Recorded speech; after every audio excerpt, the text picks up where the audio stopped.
আপনি বলুন, একটা হরিদাস পাল এসেছিল হলদিয়াতে, একদিনে 27 লক্ষ টাকা খরচ করেছে গোল্ডেন রিট্রিটে 154 জনের সভা।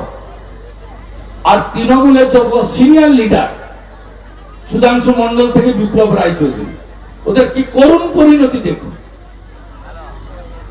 ওর নাতির বয়সী বয়স, এটা একটা চ্যাংড়াদের কর্পোরেটদের পার্টি তৈরি হয়েছে।